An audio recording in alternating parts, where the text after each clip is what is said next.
注意看这辆白色的 SUV， 用接近100公里的时速轻松钻过这拥堵的道路。随后一个色盲模式展示8字的硬度，如此高难度的操作都没有出现失误，可见这老哥确实有点技术。恰好前方出现桥洞，他又能否趁机和直升机分出胜负？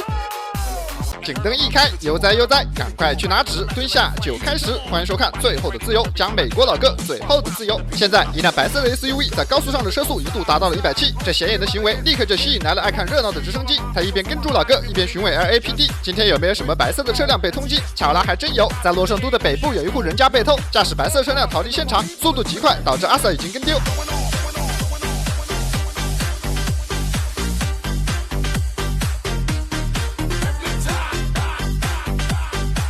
根据阿 Sir 所提供的信息称，这辆车里至少有2人，他们在这次零元购活动中摸走了大量现金，还能在撤离的途中摆脱阿 Sir。这一次行动可谓是非常成功，只可惜人算不如天算，老哥激进的跑法居然吸引了直升机来围观，这让原本已经消失的局面此刻变得更为棘手。而最关键的是，车里的几位老哥是否知道直升机的存在？由于一直被前方的 NPC 挡住去路，老哥被迫放慢了车速。趁这个机会，我们先来看一下老哥的座驾，这是一辆第2代宝马 X3， 生产周期为2010到2017，底盘代号 F25， 它最高搭载 3.0T 涡能增压直列6缸发动机，最大马力300，100公里提速仅需5.5秒，最高车速可以达到240公里每小时。在摆脱了那烦人的 NPC 后，老哥的操作愈发大胆了起来，变道的频率也比刚才更加频繁，看来是已经适应了这辆车，开始渐入佳境。有意思的是，路上的 NPC 是开团就跟，受到老哥的影响，这辆黄色皮卡也是连忙加快了车速，看来洛圣都也是不养闲人。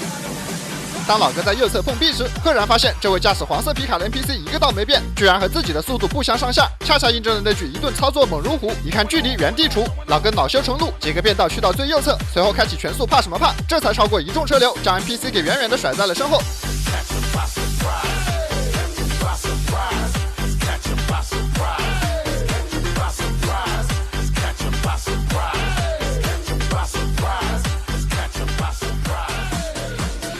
在左侧的 VIP 车道上一路全速，怕什么怕？速度确实快了不少。可随着 VIP 车道走到尽头，老哥又一次被迫汇入车流，左右全都被堵，速度大打折扣。这种路况让老哥焦急万分。按照这个进度，只怕还没有赶到洛圣都，阿 Sir 就已经做好了夹道欢迎的准备，到时候去了恐怕也是自投罗网。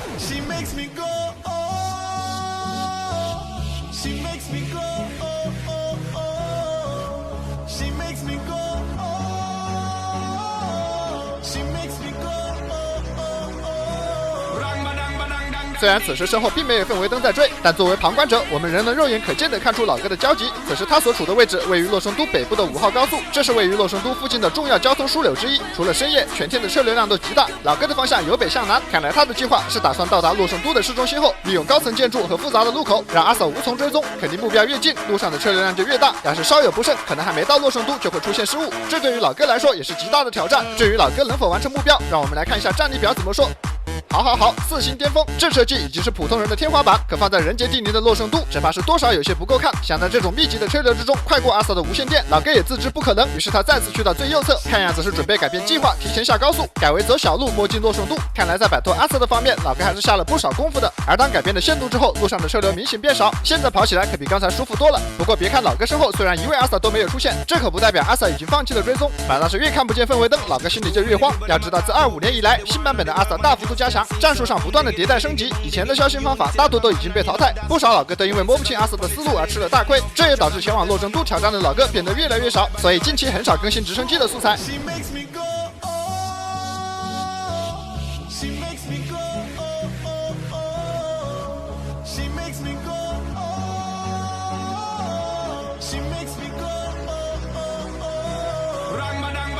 现在来到市区，车流明显不如刚才的高速，这下老哥的可操作空间变得更大。而阿 Sir 这边除了派了一架警用直升机赶到了现场，老哥身后依旧没有出现任何地面单位。虽然搞不懂阿 Sir 的战术，但这确实是老哥消心的好机会。此时他也是火力全开，色盲模式直接将路口的信号灯变成氛围灯，更是用接近100公里的时速钻起了车缝。这波操作已然让他摸到了5星的边缘，距离正式进入5星只缺一个消星而已。而就在这时，前方出现了桥洞，吓得直升机连忙呼叫地面部队。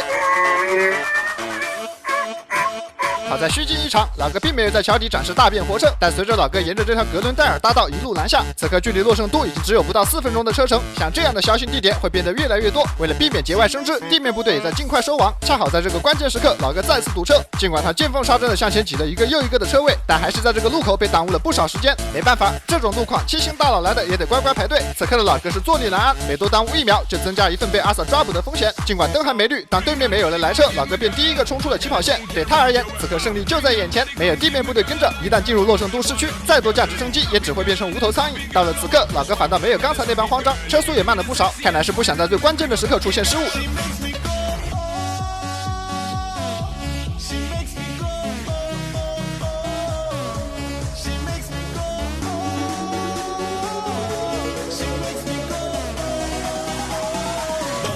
现在已经来到了决出胜负的关键时刻，老哥身边依旧没有任何氛围灯的迹象。虽然疑惑，但还是跑路要紧。就在这个路口右转时，却是突然出现了离谱的操作。老哥居然因为转向过度，自己撞上了 NPC， 而撞车不到3秒，还没有来得及调整，氛围灯便从4面8方包围而来。这阿 Sir 赶来的时机不快不慢，恰好能将几人逮个正着。也不知道是巧合，还是对他们的行动早已有所预判。面对这群疯狂逃窜已久的老哥，阿 Sir 以逸待劳。不过车底3人，除了一个起步就摔跤的老哥以外，另外2人可以说是天赋异禀。在多位阿 Sir 的重重包夹之下，他居然还能拉扯一整个街区。另一位开车的老哥更是趁着队友分散注意力的时候，早已从镜头之中消失不见。不过已经失去了载具，老哥们大势已去，哪怕跑得再快，最终也是被补位的阿 Sir 成功拦截。当然也不会白跑，这一跑至少要多领一罚太色。而另一位开车的老哥，在阿 Sir 进行了10几分钟的搜捕后，顺利在一间仓库将其拿下。至此，车底3人全部落网，失去了自己最后的自由。回看整场匹配，老哥的表现也是可圈可点，既有惊险亮眼的操作，也出现了不少的失误。至于最后的这一次撞车，实在是有些不应该。如果能顺利通过这个弯道，他就能顺利到达洛圣都，至少还能和阿 Sir 再拉扯10分钟以上。如果运气够好，完成消息也不是没有可能。